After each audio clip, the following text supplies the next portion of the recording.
at www.biologicallyspeaking.com. We at Biologically Speaking has initiated a new series, Crosstalk, partnering with Dr. Mohit Jolly from the Indian Institute of Science, Bangalore. And together we discuss the behind the scenes of collaborations and how to initiate and sustain a productive collaboration in the scientific field, where we talk to scientists and their trainees who got benefited from the collaboration. Today is the second session of Crosstalk, and I'm absolutely delighted to have our panelists who are distinguished scientists in their field and have been collaborating for a long period of time. Before I introduce our panelists, a couple of housekeeping things to remind. Please keep your microphone muted and videos turned off during the session. Since this is more of a discussion, we encourage our audience to engage and interact, and you can post your questions for a speaker using the chat box, and we will moderate them at the end of today's session. So our first panelist is Professor Narendra Dixit, professor in the Department of Chemical Engineering at the Indian Institute of Science, Bangalore, where he leads the Therapeutic Engineering Lab. Professor Dixit did his BTech in Chemical Engineering from IIT Bombay, followed by MS PhD from the University of Illinois, Urbana-Champaign in 2002. His lab is focused in developing tools to engineer drugs and vaccines for HIV, hepatitis C, and Mycobacterium tuberculosis, and developing mathematical models to study infection dynamics and disease progression. Our second panelist is Professor Deepak Saini, professor at the Department of Molecular Reproduction, Genetics and Development, and an associate faculty at the Center for Biosystem Science and Engineering at the Indian Institute of Science, Bangalore.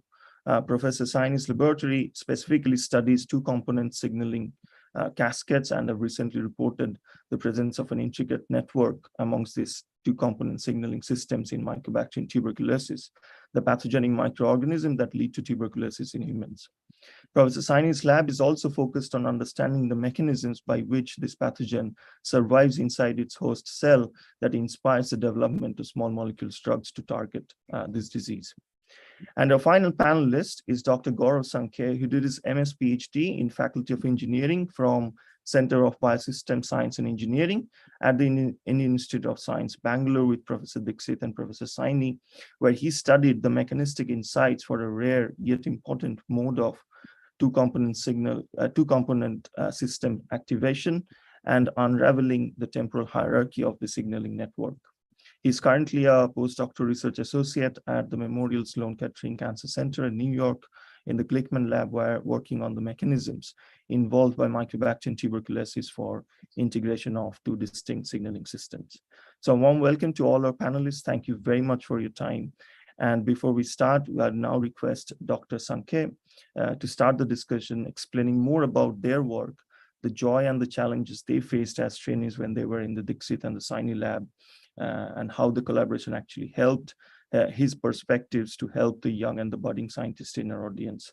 So please feel free to ask your questions related to their work and about the collaboration, and we will moderate it during the discussion. So without further ado, I'd now like to invite Dr. Gaurav Sankhe to share their work. Over to you, Gaurav. Yes, we can see.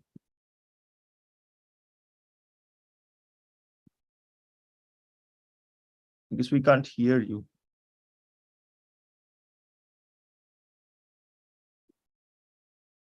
Yeah. Hello, everyone. Yes. Yeah. So Shaunak had asked for telling the journey of a PhD, in which a collaboration is inherent. So the title of the series is Crosstalk and Conversation of Collaborations, and interestingly, what I'm going to talk about my doctoral work is also a crosstalk in bacterial signaling systems. I've done my PhD, as Sonak said, from Center of Biosystem Science and Engineering, and my current affiliation is Memorial Sloan Kettering. So here we go. I don't know what's happening.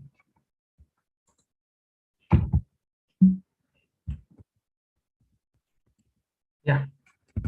So sensing and adaptation is a phenotype or is an attribute of every living system. So in most of the lower prokaryotes and plant systems, you have something called as a two-component signal system, which senses and is responsible in sensing and adaptation. Two-component signaling system, as the name suggests, for membrane-tethered sensor kinase and a response regulator, which is cytosolic. Upon an incoming signal, the sensor kinase gets autophosphorylated by using cellular ATP, which then phosphotransfers is to response regulator. Response regulator behaves like a transcription factor, which acts to a promoter and leads to downstream response in the form of protein expression.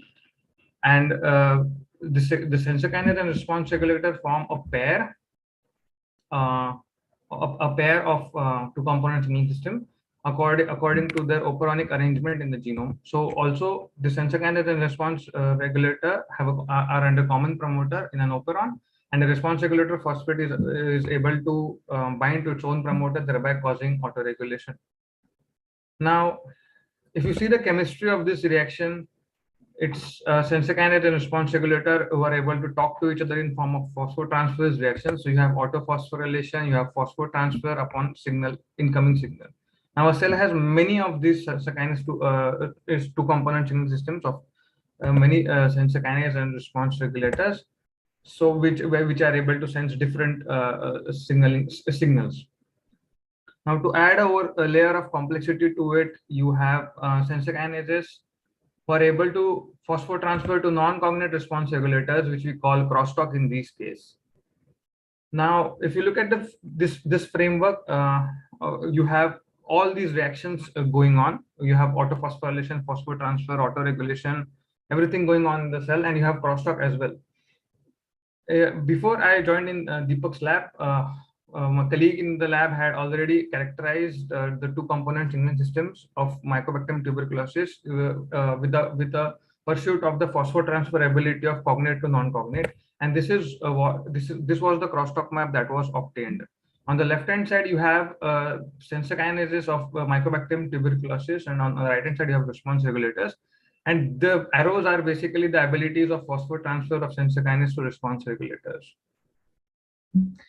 Now, if you see, the sensor kinases are very good targets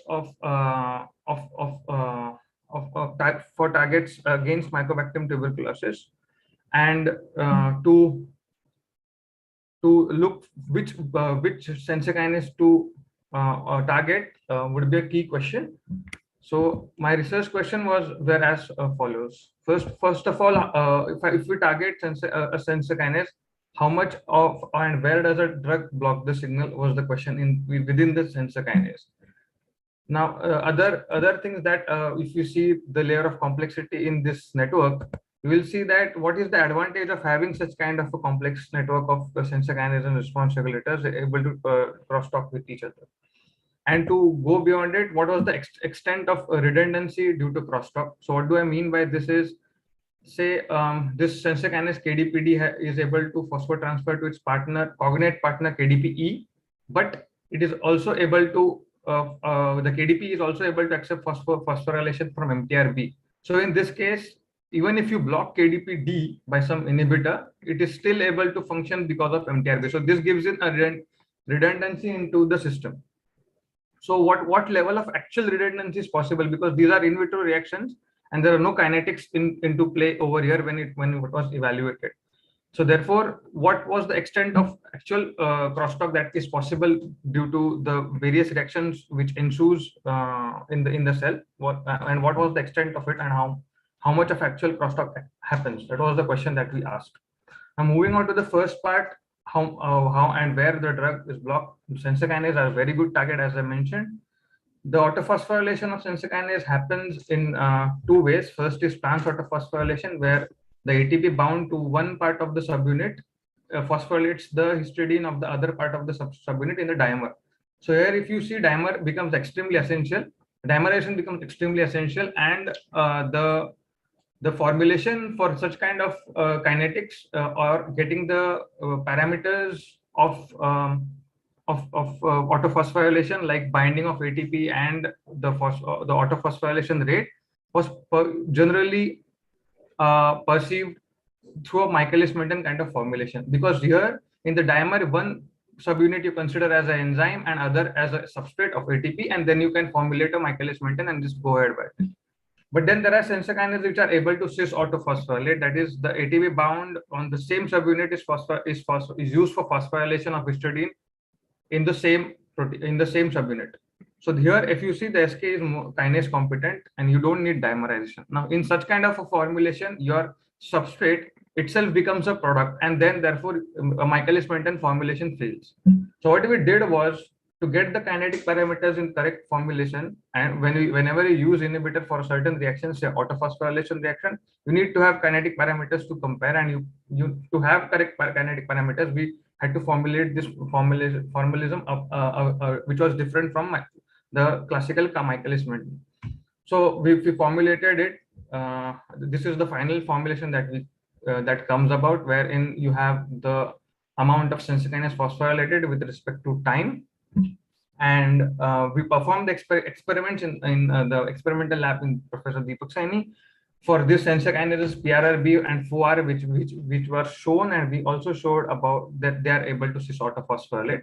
And when we fit this experimental data of sensor kinase phosphorylated with respect to time to this equation, what it yields are these kinetic parameters, wherein Ke is the binding constant of ATP with the sensor kinase, Kp is the phosphorylation rate, and Phi is something we call as as activity coefficient. So whenever you use in vitro protein-based systems, not all protein molecules participate in the system. Now, this was a very unique very new thing for the field, because nobody bothered about how much of proteins actually participate in a reaction, and that could actually, in principle, take the kinetic parameters way off.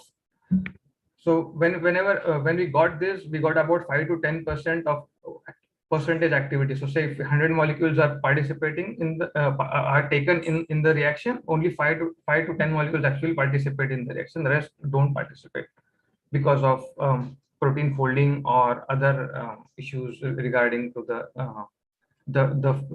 assay. Now, this percentage which we got was absolutely in the ballpark of what was reported about 2 to 3 decades before, which was very much fascinating. So to obtain that, our mathematical model was able to capture the trends, as well as also obtain a parameter which was there in the ballpark, which was previously reported by some other system.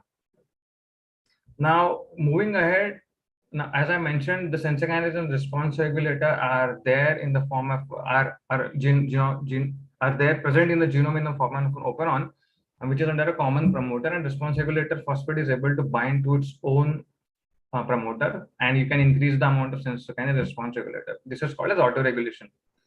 Now, this autoregulation can lead to its advantages as well as disadvantages. I'll explain you how. If you see the input-output profile of the signaling system, if you don't have auto-regulation, the increase of input signal directly correlates, or it is directly proportional to output response. Now, the moment you have auto-regulation, since you are able to bump up the level of sensor kinase and response regulator, initially you will have a linear correlation, but after that you will have an exponential increase in the output response even for a small amount of input. Now, this is actually good in the sense that it increases the sensitivity of the system, that it's able to, even with small molecules or less amount of signal, it's able to sense and response pretty fast. So it's able to sense faster and adapt faster. But then on the same time, the system is prone to respond pretty fast, pretty largely, or even for small and frivolous signals. So say, for example, if a signal is there and it's fluctuating, the signal need not respond, but still it responds in such cases because of auto-regulation. So the bigger question that we asked was, why what was the evolutionary advantage of this kind of a design, and how does a cell guard against such kind of a sharp response under short and fleeting signal? So if you remember from the crosstalk map, we had this crosstalk which was there, and for a system like this where you have auto-regulation and if you have a disadvantage with it, we asked a question whether sequestration of sensor kinase by another response regulator is able to guard against this disproportionate response for a small input signal. So for sequestration to happen, response regulator phosphate, which is non-cognate, should be able to bind to the sensor kinase with higher affinity as compared to its own. That was the first thing. If you see intuitively, that would be the first design principle that will come.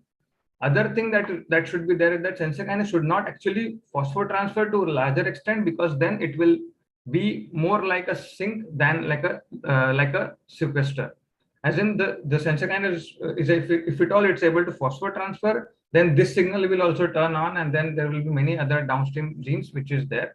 So for sequestration motive, the response regulator should be able to just bind and disallow the cognate response for signal transfer. That was the basic principle of sequestration.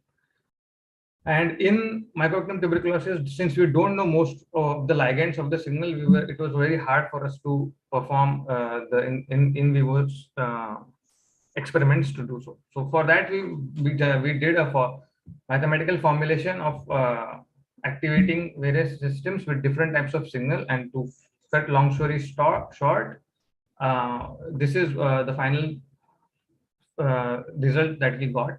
Now, if you see here, we have input signal of some strength that we add theoretically, and these are the various ratios of binding affinities of sensor kinase of a particular sensor kinase to cognate and non-cognate response regulator. So if the non-cognate response regulator is able to bind higher, you will have the binding affinity higher, but the KD lower. So these are the ratios. So this is how the response shifts when you have higher non-cognate binding with respect to the cognate. And if you see, because of this, the threshold of input signal or input signal strength is also increasing, because you have a non-cognate response regulator binding tighter than the cognate one. Similarly, for input signal which is of higher duration, you also have this change in this or a shift in the signal threshold, which is required to which generates a maximal output, also shifts. So with the higher amount of with the higher binding of response regulator, we performed in vitro experiments to get the actual binding constants with something called as an MST. It gave us binding affinities of sensor kinase to response regulator upon phosphorylation and without phosphorylation. And this is the heat map that we get of various sensor kinases to response regulator binding affinities for mycobacterium tuberculosis. Now, if you see the diagonal in this case will be the cognate interactions. Okay. Now, if you see, in every case of sensor kinases, the diagonal interaction is weaker than the non-cognate interactions. Okay, so lighter color is basically lower affinity, and darker blue colors are basically higher affinity. So for every sensor kinase that is able to crosstalk that we noted of, had a interaction which had a higher affinity for non-cognate as compared to cognate. So with respect to NARL and MTRB, we were able to show this design wherein NARL MTRB was not actually phosphorylating NARL, and it had a very high affinity as compared to its cognate MTRA. Yeah. So now I was asked this question, whether what are the opportunities and challenges that I had during the collaboration. The first one was mention the opportunities available during the collaboration. So apart from the experimental techniques, I also learned coding in MATLAB in Berkeley, Madonna. Other question that was asked, challenges faced during collaborative work. Firstly, the projects were fluid and they were shaped initially by multiple minds, but then a common central program was set, and then the projects were built over it. And third, how did collaboration help in your current research? Well, I would say that given the layer of complexity of reactions that were there already present in the system, the problem itself was rich and collaboration was extremely essential. Now, I was given only 10 minutes, so before I pass on to Shaunak for further discussion, I was asked for any funny incidents that were there or happened during my doctoral work. There were many, but I mean, I would like to pitch this theme of interdisciplinary research. Now, this was my colloquium slide, which I thought I would present, but I didn't because I hadn't graduated by then, and I was not sure how would it had been received, it would be received. So interdisciplinary research, as everybody looks at it, it's like something like this.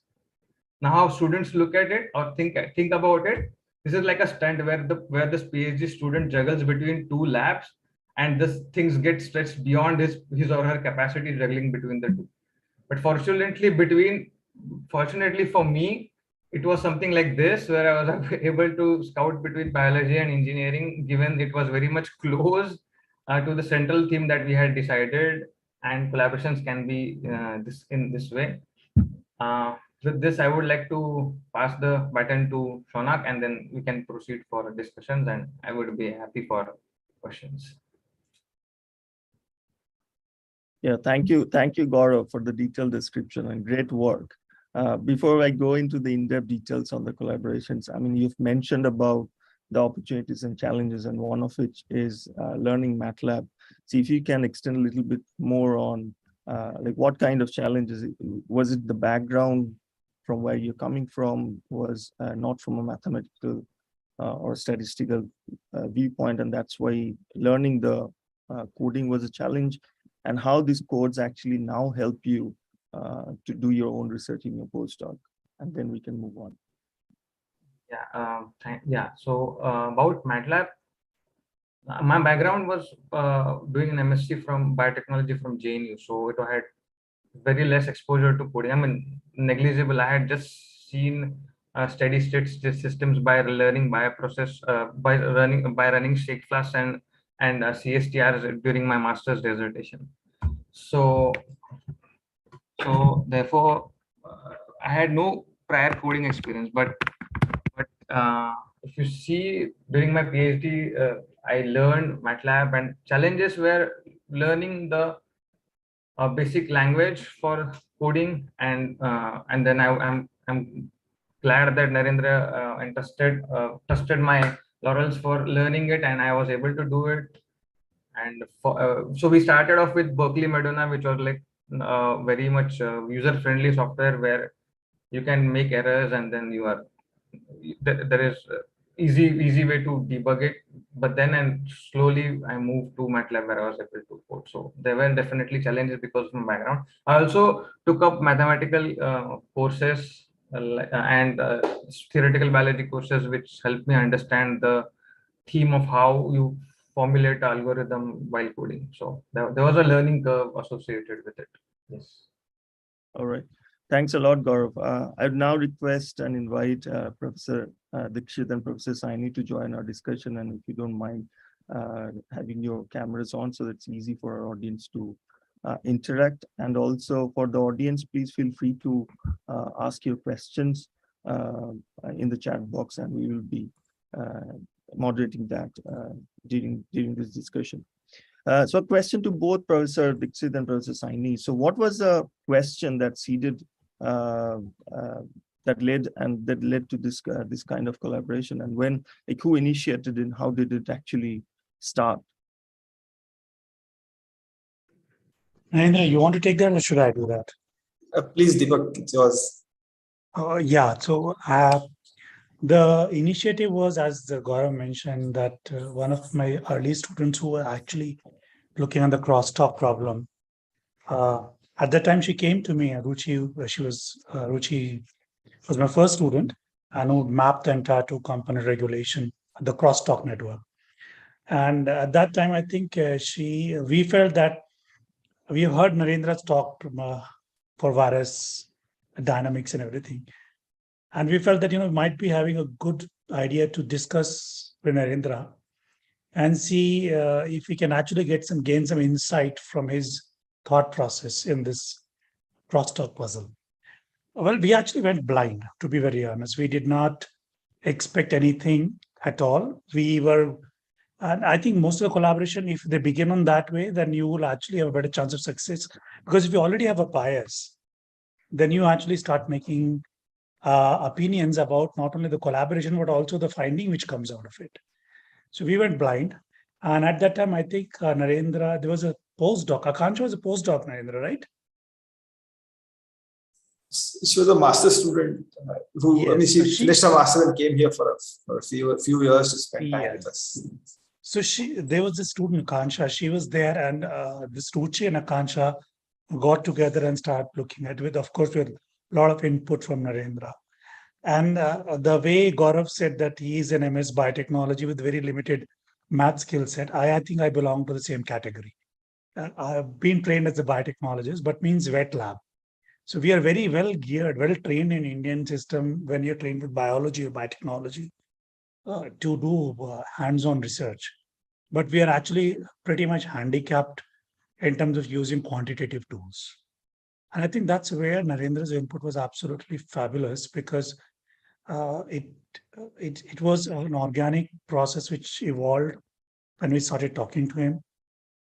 And the knowledge which we gained by working with him actually tempted us to try and get a joint student, and which happened to be Gaurav. And I think over the years, the way it has worked, at least for me, is I always bounce any ideas to components with him, because Narendra's insight is it's an outside perspective, but it's also very quantitative in nature. It brings very interesting flavor to the basic biology which I think is very critical for something which we do in our lab. Okay, thanks, Dr. Saini. Professor Dixit, if you want to add anything to it. I think Deepak has said it all. I think it has been telling you his side of the story, where they had a lot of experiments that they were doing in the lab, and they wanted some understanding of it from a quantitative perspective. I think it's just as much for us to have gained from the collaboration, because I think so ours is a purely computational lab. It's the other end of the spectrum. I've probably not touched a pipette in many decades. And so for us, we can keep on constructing models in our own isolated frameworks and in our own make-believe world, but then having those models come face to face with reality, and as a result construct insights or provide inputs that are likely to be realistic and provide in some ways a way forward with the experimental systems, and also for us gains in terms of devising frameworks that are likely to be applicable across multiple species, multiple conditions. I think these are all gains that we have had. And I've, like Deepak said, I've learned an enormous amount of biology from interacting with Deepak. I've sat in his group meetings.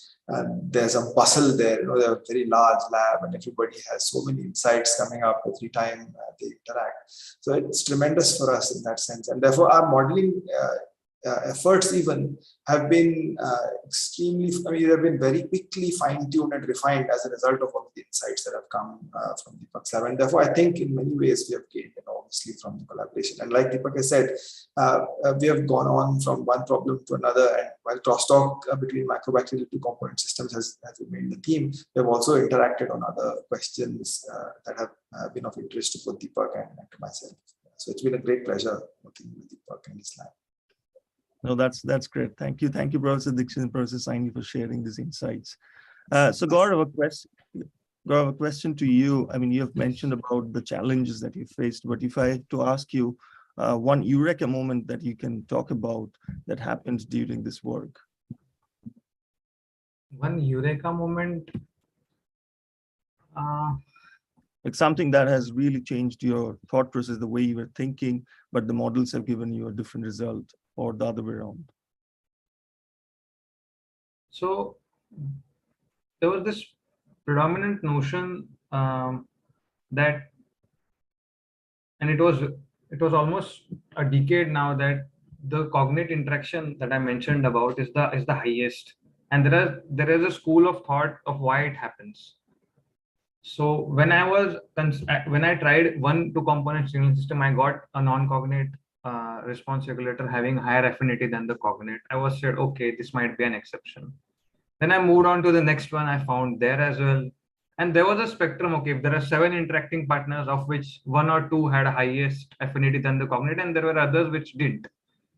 So then when I started digging up with all other sensor kinases for their interactions with various responsibilities, it dawned that it's a very consistent thing. So then this kind of an exception was really unique for Mycobacterium tuberculosis, and I seriously believe that Mycobacterium tuberculosis has dearth of such unique things, which is atypical for what it is conceived classically.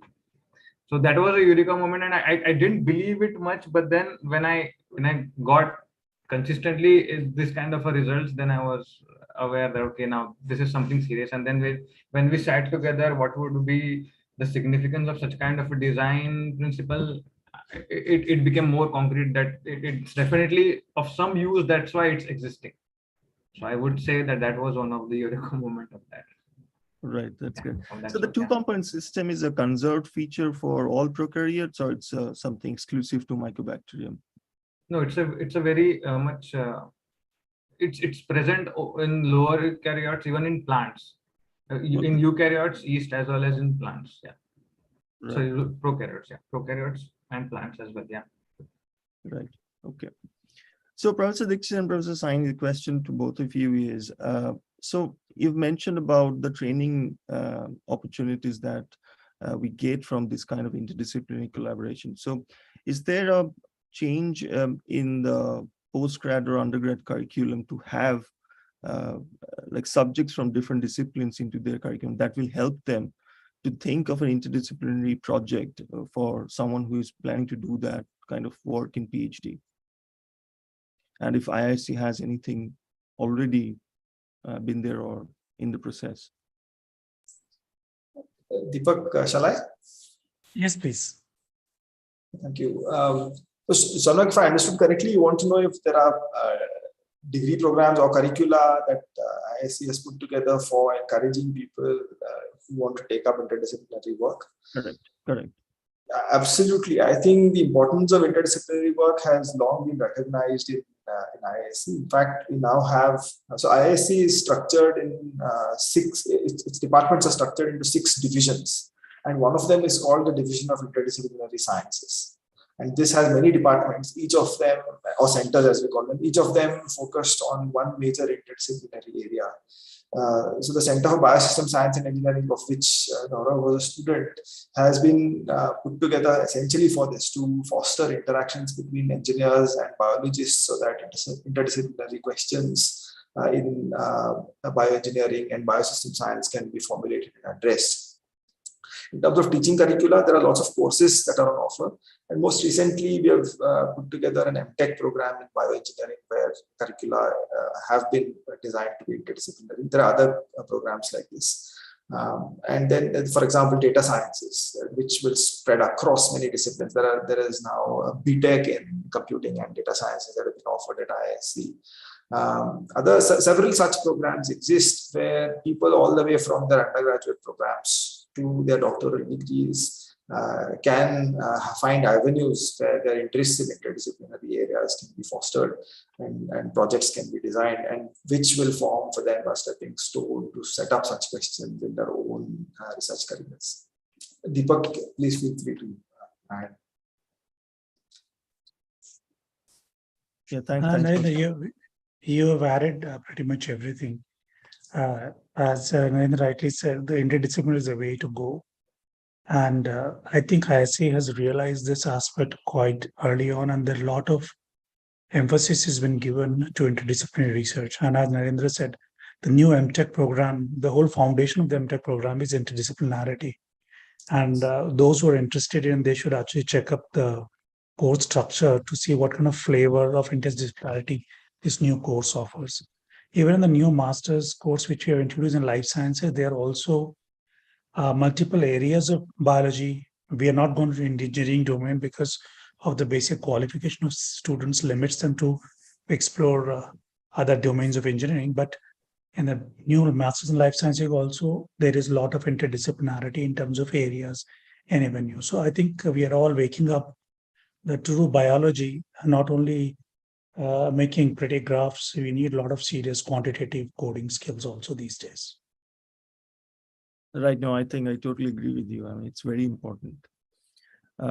So another question is, I think with all these kind of collaborations, you need a lot of time that needs to be invested for a fruitful outcome.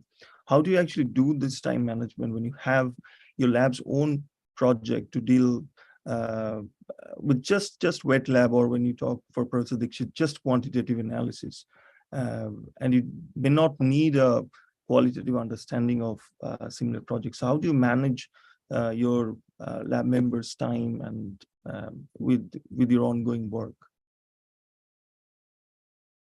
Narendra, you want to take that, or shall I? You muted. Anyone? I mean, sorry, you could start, Deepak. Please go ahead. Okay, I think I can answer that a little bit. So Narendra's with Narendra, Gaurav was my first student who worked on the interdisciplinarity domain. After that, I've had chance of working with other engineers also. I've had 4 students till now. And the way I see it is that you have to invest. How you do it is your call. And unless you do make a serious investment and you always assume the student is going to be working in the other lab, it's not going to go very far. And I have to give a lot of credit to Narendra about making this, the joint work here, because see, the problem originated from my group. So that means I was already invested in it. I cannot say I would not invest because it's an ongoing problem in my lab. Whereas unlike me, Narendra had to actively invest in it. So I think this question is more appropriate to Narendra to ask, how did he actually put in time and energy and resource, manpower, brain power, computational power into something which was of peripheral interest to him to begin with. For us, as I said, it was something which was discovered in our lab, so we were continuing it. We had probably approached the problem with a different mindset or a different viewpoint had Narendra intervened it. And as Gaurav said, there was a eureka moment when he talked about this non-cognitive interaction. For me, the eureka moment was something else, actually, to be honest. The eureka moment was that one word which Narendra said when we actually showed him the data, and Narendra actually said that this is a sequester. And actually, I rest my case. That's it. It actually changed the dynamics of how we were approaching the problem once he actually. So I think not only we were prepared mentally to absorb the ideas which were given by Narendra, I think Narendra had also invested a lot of time to understand the nuances of the experiments we were doing. you're right. Narendra, after you. Yeah. Thank you, Deepak. Deepak's been very kind. It's not like things were of peripheral interest to me. I think when Deepak and Ruchi came to us with their data sets, the data was just spectacular. It was hard for anybody who was interested in systems biology or or complex systems in general to see the data and not be drawn in right away. So it was just a matter of time. And by the time I think Deepak and Ruchi came to us, there was already some amount of interest that our group had developed in bacterial systems. To us, it was a tremendous gain because until our collaboration with Deepak and his lab, we were focused much more, we were almost exclusively on viruses. Although we had done a small set of projects with other colleagues here in IISc on bacteria. So our interest in bacteria was there. And signaling networks are actually not something that chemical engineers find really daunting because they are effectively a set of complex reactions. And there are ways in which chemical engineers think about these reaction networks. So it was from that angle that I thought we could approach this problem. And then, of course, the insights, it's always a two-way street. I think Deepak finds something that we said insightful to them. But for us, even the kind of experiments and the insights that they offer are the motivation for developing the modeling frameworks and then testing them out. So it's, I think one cannot do without the other in a problem or setup of this kind. So I think everybody has gained. And for us, I think the gain has been enormous because we have begun to start thinking about a completely new system, a completely new pathogen, if you will, which we never would have done had this collaboration with Deepak not taken off. in terms of investment of time and energy, I think like Deepak said, there's no way out. I think you've got to be in it. Your heart has to be there. And otherwise it will not work. No, that's very true.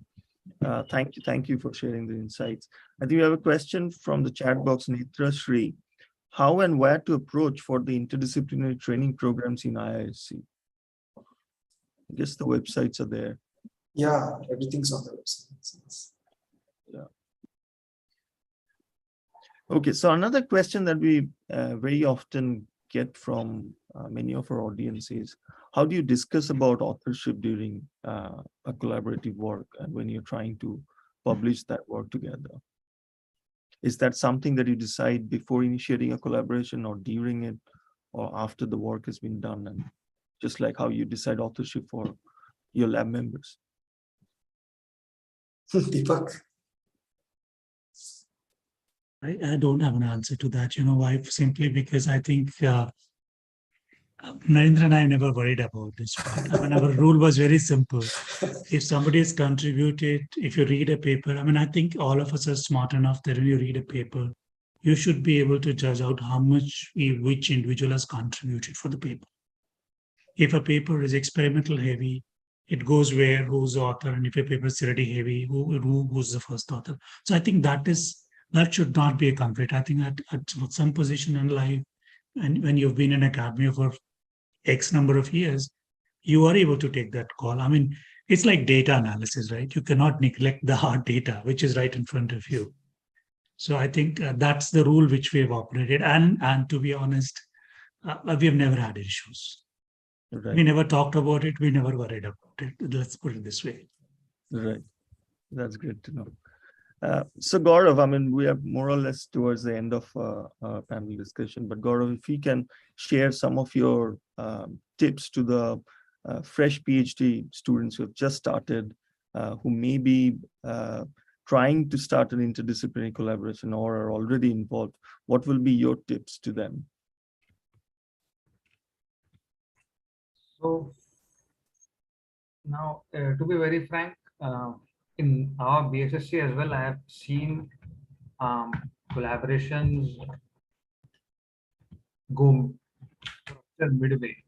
Okay, there has been case where the central theme itself is lost. So what I think in my case, which I'm extremely grateful to both of my PI, where the central theme for which the thought was collated and the bridge was already formed was pretty much concrete, and any digression that any one of us bring was kept peripheral. So the central idea of handling this reaction kinetics network and then code modeling it to find whatever attributes are there, that was central to the PhD right from the beginning.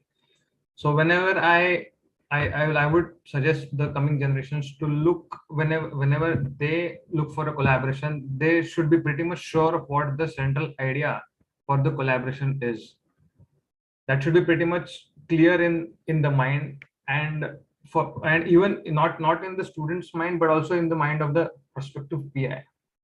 Because if the motivation is lost, the collaboration can go midway and the student can definitely fall in the crack. So that's one thing that I would definitely like to tell. And in my case as well, I mean, there were instances where we read something and then we get distracted, and there are many things which happen. So fortunately, the PIs were pretty much they had the wisdom to bring again to the central path and not getting distracted. So the meme that I showed, where if the two riders go in other directions, the collaboration is bound to rupture. So that's the key thing to look. So whenever if any student is looking at interdisciplinary, I think that's one thing that should they look for is the collaboration, and whether the strengths of both of the labs can be utilized by the individual student, and that hunch that student should have. So for example, for me, I was pretty much confident that this was the only project. If Narendra remembers and Deepak remembers, I had told that if this is the project, I'm coming, otherwise I'm not, because during my master's, I had worked on CSTRs and I had a knack of chemical reactions, and I was sure that okay, the signaling, as Narendra mentioned, that signal systems are daunting for chemical engineers. During my master's, I was under a chemical the PI under whom did my master dissertation was a chemical engineer. So I was pretty much sure that this was the project that I'm going to work on. So that hunch the student should have before even in things of going interdisciplinary. That is what I think is a tip that I would give. No, I think that's great. And I think the picture that you've shared has a very important message, and that will surely motivate many budding biologists. We have a question from Deepak Puri, and I think it's an interesting one. This is to all panelists. Did you have any moment of confusion due to any field-specific terminology during this collaboration? I can take that, if that's okay with the others. Yes, sure. Yes, and I still remain confused often. I tell you two instances. One is we've been working with HIV and other sort of pathogens and so on. And in those fields, what is in vitro and what is in vivo, it turned out is very different from what is in vitro and in vivo in the TB field. So this created quite a bit of confusion in my mind when I was reading papers on TB initially after discussions with Deepak and his group. Of course, we figured that out. But what is still confusing to me is the names of all of the proteins and other things that people in the TB field use. I don't know, only Deepak and his lab know sort of which acronym stands for what protein and how to figure that out. I have to have some kind of a cheat sheet, if you will, to figure out what is what. But I think we have learned, over the years to deal with it. But the field has come to terms with this kind of terminology and it's common parlance to use that language. So it took us a bit of time, but I think now we are sort of okay. Maybe Deepak has other things to add. Or Gaurav. Well, not really. So let me tell one instance when the first time Gaurav put an equation on the board, and fortunately Narendra was that time. And I told Narendra quietly when Gaurav was explaining on the board, Narendra, you got to tell me what each of those numbers mean, because I have no clue what he's talking about, and most of us just nodding our heads like ducks on a dashboard. So that kind of issues does come. But Narendra was generous enough to tell us at that time, and I hope Gaurav remembers this aspect, that when he mentioned there is a book called Street Fighting Mathematics, right? Yeah. Which I happened to buy the very next week after Narendra told us. I'm still fighting.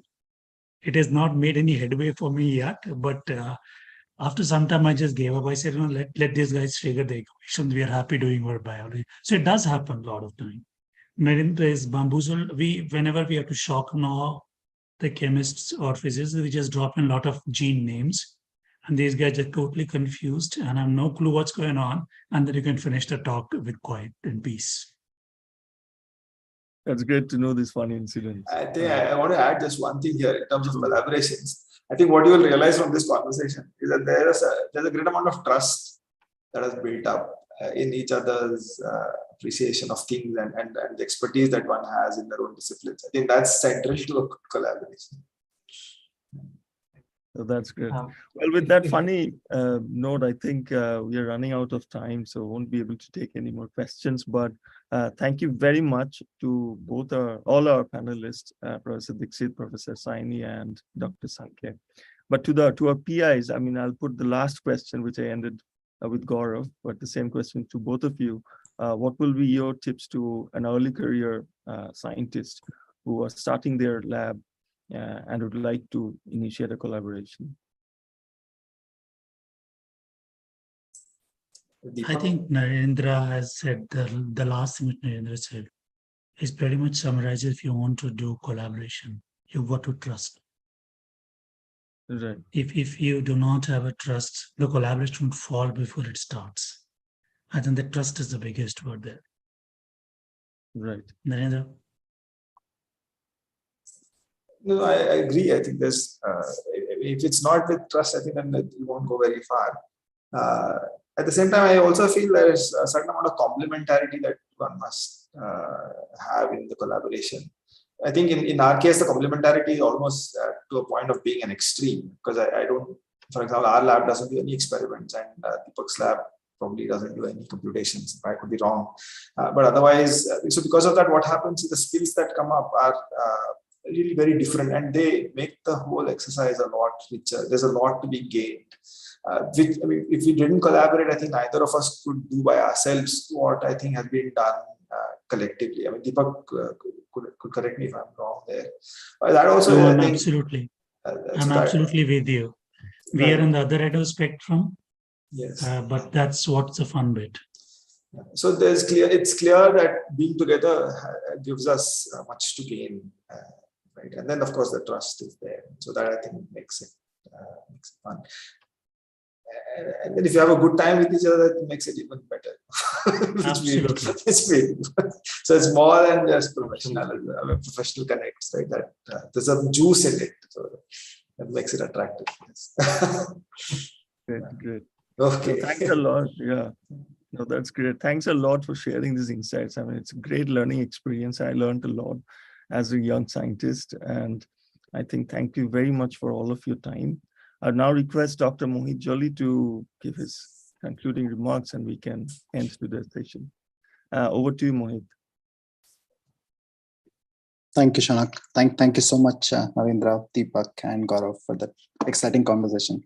I definitely learned a lot and enjoyed it. And I think many of the points that you all mentioned about trust, complementarity, and also the meme that Gaurav shared are long-lasting memories and lessons for us to sort of proceed further for all young investigators, early career investigators, as well as those still figuring out how to go on this interdisciplinary landscape. And it was great to hear. I mean, I've heard snippets of these stories from Narendra, Deepak, and Gaurav about one of these foundational collaborations that's at the Center for Biosystem Science and Engineering, but it was great to know the entire trajectory. Thank you so much for sharing it, and really appreciate all the inputs and valuable insights you had for us, all of us attending here. Thank you. Well, thanks, Mohit. And with that, thank you very much, everyone, for joining. And I hope you all had a great session. This talk will be archived on our YouTube channel, and tune into our website, and follow us on our social media platforms on Twitter, Facebook, and LinkedIn to get future updates on our talks and webinars. With that, thank you very much. Have a great rest of your day or